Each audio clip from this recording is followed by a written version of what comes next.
Hello student, चलो आज हम अपनी क्लास नंबर 9 शुरू करते हैं। प्रीवियस क्लास में हम लोग नेचर ऑफ मैनेजमेंट को स्टडी कर रहे थे और नेचर ऑफ मैनेजमेंट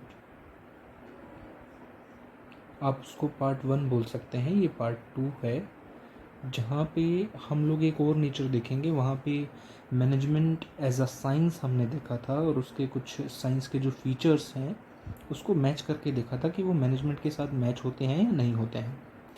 अब जो आज का हमारा टॉपिक है ये हमारा सेकंड है, जिसमें हम लोग मैनेजमेंट को ही देखेंगे। Management as an art. तो अभी आपको इसको समझना है कि ये आर्ट क्या है। बेसिकली आर्ट, जैसे सपोज कीजिए कि एक टीचर है, तो टीचर टीच कर रहा है आपको। जैसे अभी मैं आपको टीच कर रहा हूँ, तो जो मैं आपको टीच कर रहा हूँ ये मेरी आर्ट है। तो एक बात तो सिंपल सी है कि जो आर्ट होती है वो हर एक पर्सन की इंडिविजुअल होती है, मतलब अलग अलग होती है। आर्ट इन द सेंस एक तरीके से कला। तो एक टीचर है, उसके अंदर टीच करने की एक आर्ट है। तो क्या आर्ट में बहुत सारे फीचर्स होते हैं? क्या ऐसे फीचर्स मैनेजमेंट में भी मिलते हैं, नहीं मिलते हैं, कुछ सिमिलरिटी है, नहीं है? ये टॉपिक अभी हमें चेक करना है कि कुछ इन दोनों में कुछ सिमिलरिटी देखने को मिलती है या नहीं मिलती है। तो आइए चलते हैं। सबसे पहले आर्ट से रिलेटेड ही एक लाइन लिखते हैं कि आर्ट क्या है। It refers to the practical application of existing knowledge। या इसको मैं एक और तरीके से लिखूंगा, फिर इसको आपको एक्सप्लेन कर रहा हूँ कि जो आर्ट है वो एक तरीके से इम्प्लीमेंटेशन है, implementation of existing working knowledge. अब इसका मतलब क्या है वो समझना। देखिए, हमें या मुझे एक टीचर बनने से पहले बहुत सारी स्टडी करनी पड़ी। तो जब मैंने बहुत सारी स्टडी की तो इसका मतलब मैंने थियोरेटिकल नॉलेज ली, थियोरेटिकल नॉलेज गेन की। अब जैसे ही मैं थियोरेटिकल नॉलेज गेन करूँगा, उसके बाद मैंने सारा स्टडी किया, हाउ टू टीच वगैरह वगैरह सब मैंने सीख लिया, लर्न कर लिया अपने स्टडी के टाइम पे। अब मेरे अंदर एक आर्ट आ गई, वो भी टीचिंग आर्ट। अब उस टीचिंग आर्ट को, ये जो टीचिंग आर्ट है ये एग्जिस्टिंग नॉलेज है मेरी, मतलब मैंने सीख लिया है। अब इसी एग्जिस्टिंग नॉलेज को मुझे यूज़ करना है, मतलब इम्प्लीमेंट करना है। मतलब जैसे कि अभी मैं कर रहा हूँ, मैं आपको पढ़ा रहा हूँ, इसी को बोलते हैं आर्ट। कह रहा है art it refers to the practical application, मतलब उसको अप्लाई करना है। अब मैंने सब कुछ सीख लिया, हाउ टू टीच, कैसे टीच करना है, मैंने सब लर्न कर लिया, लेकिन टीच ही नहीं किया, तो उसको प्रॉपर्ली आर्ट नहीं बोलेंगे। जब आर्ट का मतलब है कि आप practically application here means use, practical use कर रहे हो। थियोरेटिकल तो हमने पढ़ लिया, अब उसका प्रैक्टिकल यूज़ कर रहे हैं फॉर एग्जिस्टिंग नॉलेज। किसका कर रहे हैं? Existing knowledge. जो नॉलेज आपने गेन की है उसका प्रैक्टिकल यूज़ करेंगे हम इसमें, उसी को बोलते हैं आर्ट। देखिए, एक म्यूजिशियन है, वो गाता बहुत अच्छा है, सिंगर है, तो उसमें जो सिंगिंग है उसकी अपनी एक आर्ट है।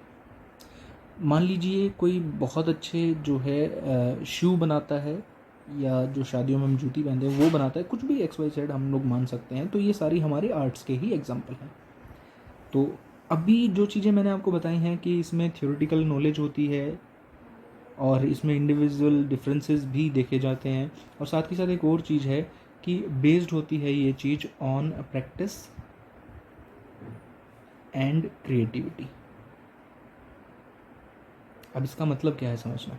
मान लीजिए एक पर्सन ना बड़ी अच्छी ड्राइंग बनाता है, ड्राइंग बड़ी अच्छी बनाता है, तो अब वो अच्छी बनाता है, तो अगर और अच्छी बनाना चाहता है तो डिपेंड करता है कि वो और ज़्यादा प्रैक्टिस करे और ज़्यादा क्रिएटिव वर्क करे, तो ऑब्वियस सी बात है उसकी जो स्किल है वो और ज़्यादा इम्प्रूव हो जाएगी। मतलब आर्ट जो है उसमें ये चीज़ भी देखने को मिलती है कि वो बेस्ड होता है प्रैक्टिस और क्रिएटिविटी के ऊपर। चलिए आगे बढ़ते हैं, हम अपने मेन पेज पे चलते हैं।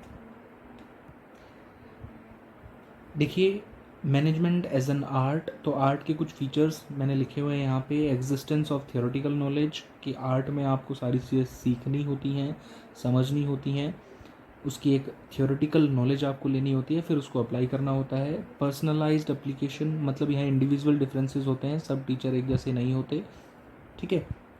बाकी मैं टीचर्स को अच्छे या बुरे में कैटेगराइज नहीं करूँगा, सब कोई अपने में अच्छा ही होता है, लेकिन टीचिंग मेथोडोलॉजी या टीचिंग स्टाइल सबके अलग अलग हो सकते हैं, तो क्योंकि पर्सनलाइज्ड एप्लीकेशन होती है। Application here means use. उसके बाद है नेक्स्ट पॉइंट है हमारा based on practice and creativity. जो आर्ट होती है वो बेस कर दी है, उसका बेस्ड है वो आपकी प्रैक्टिस और क्रिएटिविटी पे। जितना क्रिएटिव वर्क करोगे उसमें उतनी ज़्यादा इम्प्रूवमेंट देखने को मिलती है। तो अब ये कुछ पॉइंट्स हैं आर्ट से रिलेटेड, लेकिन इन्हीं पॉइंट्स को हमें मैच करना है मैनेजमेंट के साथ, क्योंकि हम देख रहे हैं क्या आर्ट का मतलब जो चीज़ है वो मैनेजमेंट में आती है या नहीं आती है, तो बस इसको चेक करना है। तो सबसे पहले इसी को थोड़ा सा एक्सप्लेन करते हैं कि एग्जिस्टेंस ऑफ थियोरेटिकल नॉलेज का मतलब क्या है। इसका मतलब है कि भाई एक इंसान के पास जो नॉलेज है ना,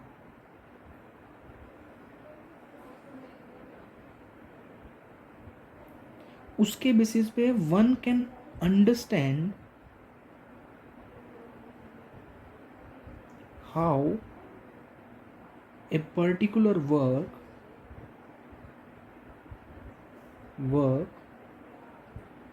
कैन बी डन।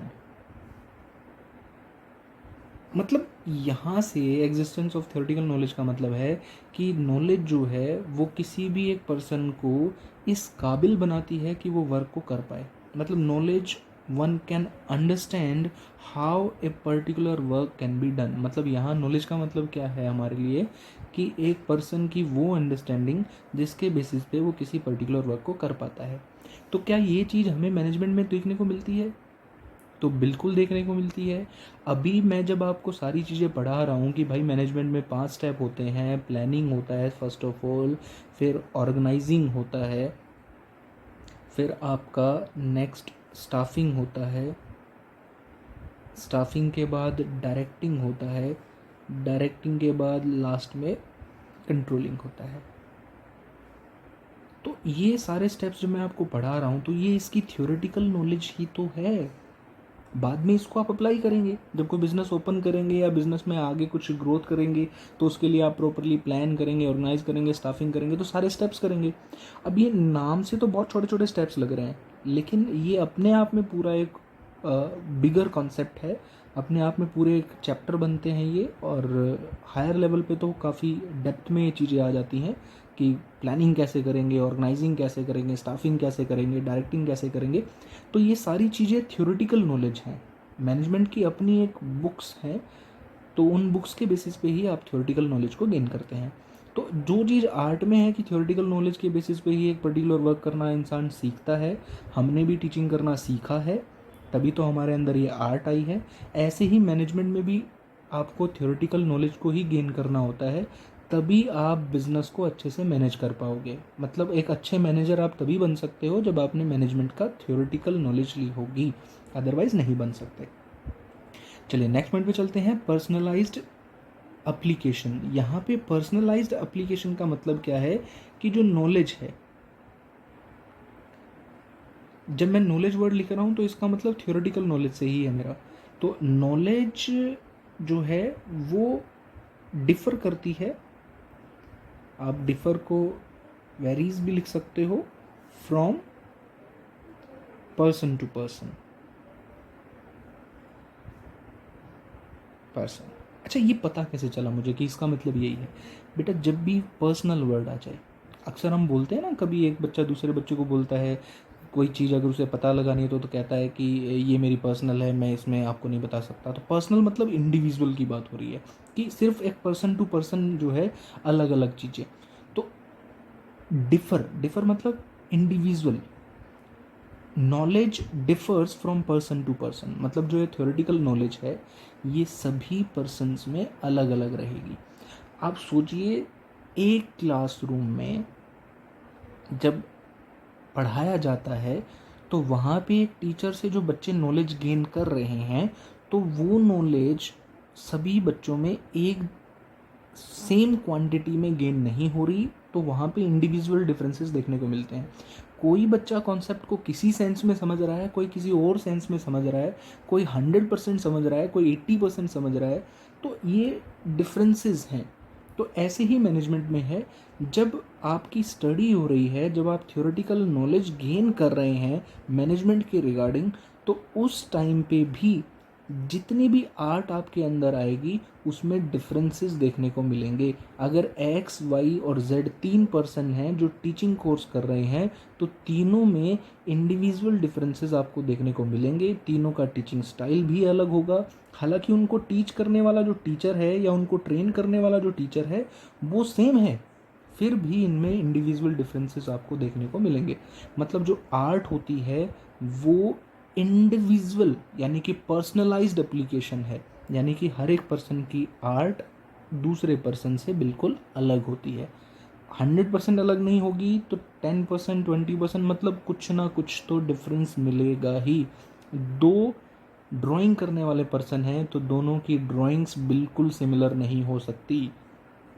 ये चीज़ आपको समझनी है कि 100% सिमिलर नहीं हो सकती। तो ये चीज़ मैनेजमेंट में भी देखने को मिलती है। अब प्रिंसिपल तो हर एक स्कूल का है, लेकिन ऑपरेट करने का स्टाइल वे सबका अलग अलग है। तो ये चीज़ हमें मैनेजमेंट में भी देखने को मिलती है और ये चीज़ आर्ट में भी देखने को मिलती है। आगे बढ़ते हैं। Based on practice and creativity, आपको अपनी आर्ट हेयर मीन्स स्किल्स, अगर इस स्किल्स को इम्प्रूव करना है, if you want to improve your skills, then आपको क्या करना होगा, प्रैक्टिस एंड कुछ क्रिएटिव वर्क करना होगा। मतलब बार बार उस चीज़ की प्रैक्टिस करनी पड़ेगी।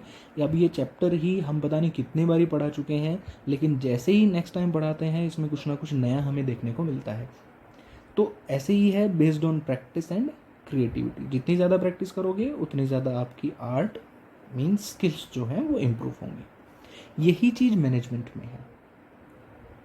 मान लीजिए कि कोई स्कूल है, उस स्कूल में इन 2019 कोई person as a principal appoint हुआ है। तो 2019 से 2020 तक उसने काम किया, 2020 से 2021 तक। तो यहाँ का जो उसका एक्सपीरियंस है, मतलब जो उसने प्रैक्टिस की है, वो उसको नेक्स्ट ईयर की प्लानिंग में हेल्प करेगी। और फिर यहाँ की जो एक्सपीरियंस है वो उसको अगले नेक्स्ट ईयर में हेल्प करेगी।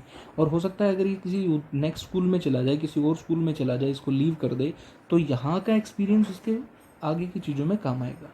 और बार बार गवर्नमेंट भी टीचर्स के लिए प्रैक्टिस या ट्रेनिंग सेशन रखती है ताकि जो उनकी आर्ट है उसको इम्प्रूव किया जा सके। तो बेसिकली हमें तीनों चीज़ों में क्या देखने को मिल रहा है कि मैनेजमेंट जो है वो एक आर्ट की तरह बिहेव कर रहा है। यानी कि आर्ट में थ्योरेटिकल नॉलेज होती है, हर एक चीज़ की नॉलेज होती है, जैसे ड्राइंग बनाने की भी अपनी एक नॉलेज होती है, ऐसे ही मैनेजमेंट में भी मैनेजमेंट करने की स्किल होती है, उसके लिए आपको नॉलेज गेन करनी होती है, बुक्स को पढ़ना होता है। पर्सनलाइज्ड एप्लीकेशन मतलब आर्ट सभी पर्सन्स की अपनी अपनी इंडिविजुअल अलग अलग होती है, उसमें वैराइटीज़ आपको देखने को मिलती है।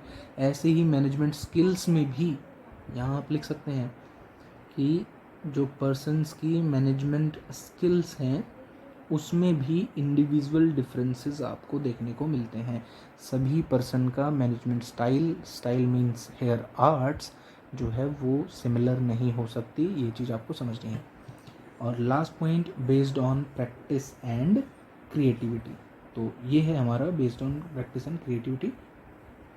तो ये चीज़ आर्ट को और ज़्यादा स्ट्रॉन्ग बनाती है, उसको इम्प्रूव करती है। ऐसे ही मैनेजमेंट में आप प्रैक्टिस करते जाएंगे, चीज़ों को अप्लाई करके देखेंगे, तो कभी आपको सक्सेस भी मिलेगी, कभी फेल भी होंगे आप। फेल होंगे तो उसमें कुछ इम्प्रूवमेंट के चांसेस रहेंगे कि आप उस चीज़ों को इम्प्रूव करें और आगे सक्सेस होने के चांसेस बढ़ जाएंगे। तो कंक्लूजन में आपको ये देखना है कि हाँ भाई, हम लोग एक्सेप्ट करते हैं, एक्सेप्टेड मैनेजमेंट, हम लोग एक्सेप्ट कर रहे हैं accepted management as an art. मतलब आर्ट की सारी चीज़ें हमें मैनेजमेंट में देखने को मिलती हैं।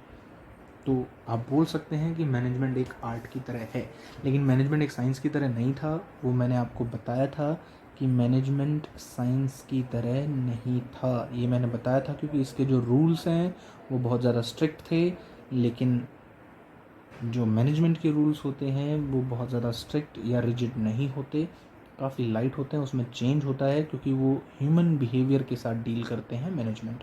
लेकिन साइंस ह्यूमन बिहेवियर के साथ डील नहीं करता, वो फैक्चुअल है, यानी कि फैक्ट बेस्ड है। तो आई होप कि आपको ये चीज़ समझ आ गई होगी। So thanks for watching.